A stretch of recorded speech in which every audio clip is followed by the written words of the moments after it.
Before a person loses their dignity, they usually lose something far more valuable first: the ability to walk away.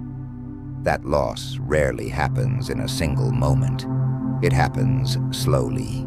One unanswered message, one more apology that wasn't needed, one more attempt to convince someone to stay, to notice, to appreciate, to choose. What begins as hope quietly becomes dependence.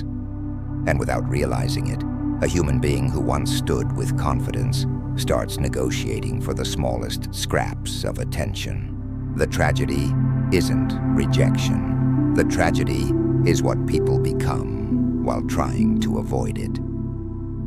Across history, kingdoms have fallen because rulers chased what they could not control. Families have fractured because one person refused to let go.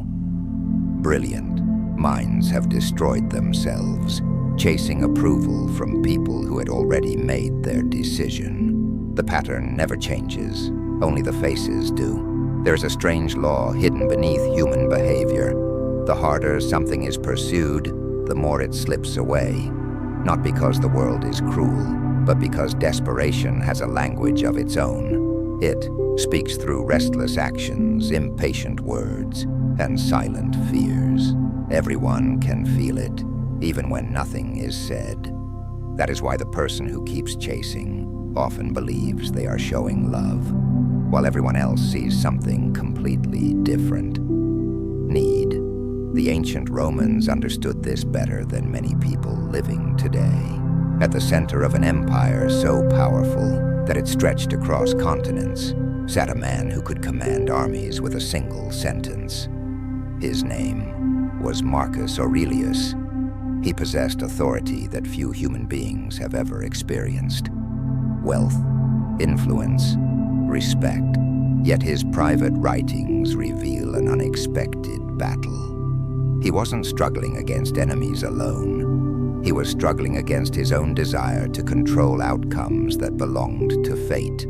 Every day, people praised him. Every day, others criticized him. Every day, someone wanted something from him. If he had spent his life chasing every opinion, every alliance, every person's approval, Rome itself would have collapsed under indecision. Instead, he wrote reminders to himself, not because wisdom came naturally, but because the temptation to seek validation never disappears, no matter how powerful someone becomes.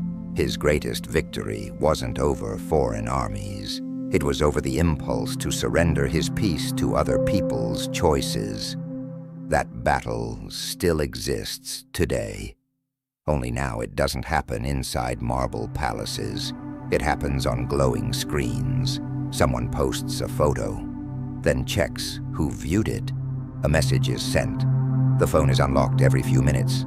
Hours pass. Nothing. Suddenly, concentration disappears.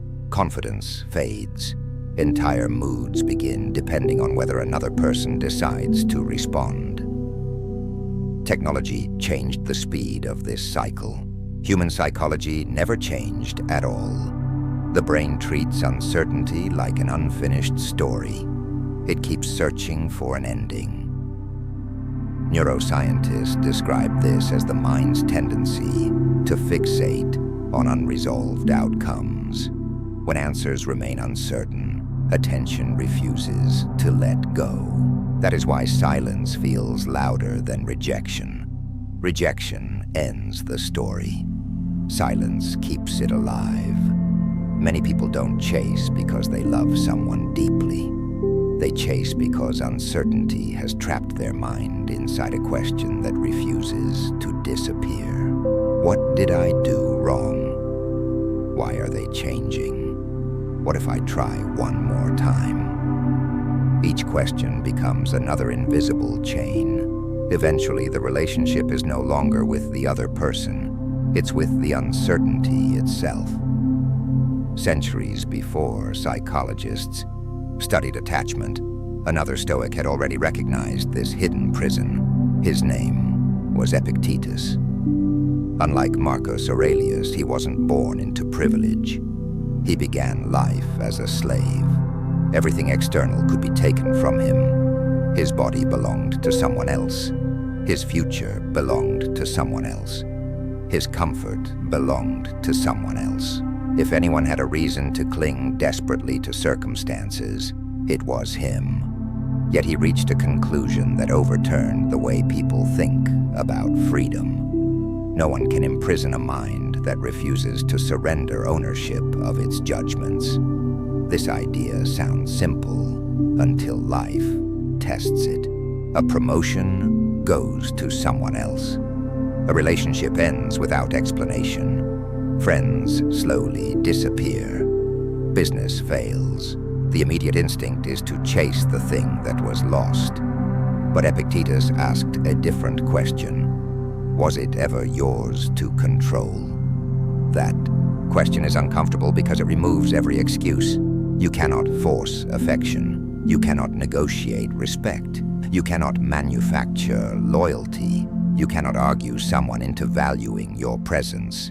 Every attempt to do so creates another layer of dependence. The chase feels productive. In reality, it is surrender disguised as effort. There is an old story from Rome that illustrates this perfectly.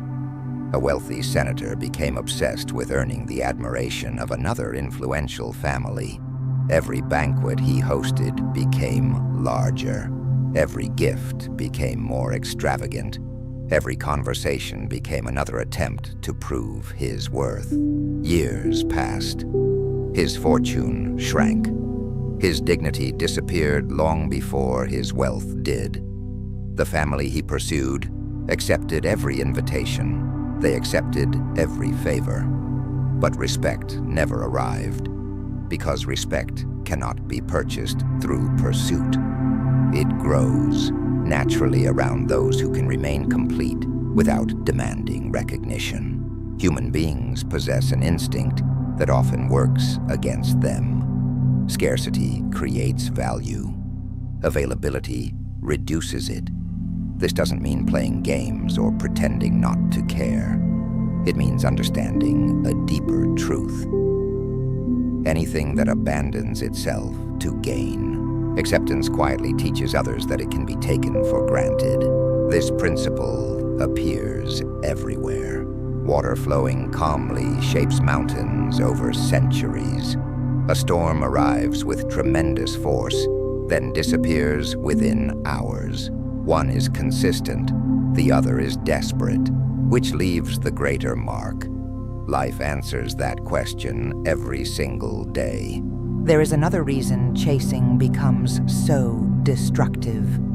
It changes identity. A musician who once loved creating art begins making songs only to satisfy an audience. An entrepreneur stops building meaningful work and starts copying competitors. A student studies only for praise instead of understanding. Without noticing it, the original purpose dies. External approval becomes the new master. The person still works hard, but no longer knows why. Seneca warned about this kind of invisible slavery. He observed that many people appeared successful while secretly living according to everyone else's expectations.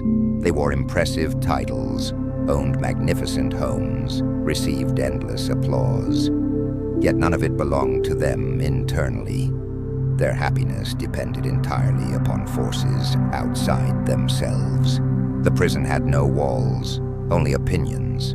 Today's world rewards chasing more than ever before. Algorithms encourage constant comparison. Careers become competitions for visibility. Relationships are measured by attention. Silence feels dangerous. Being overlooked feels like failure.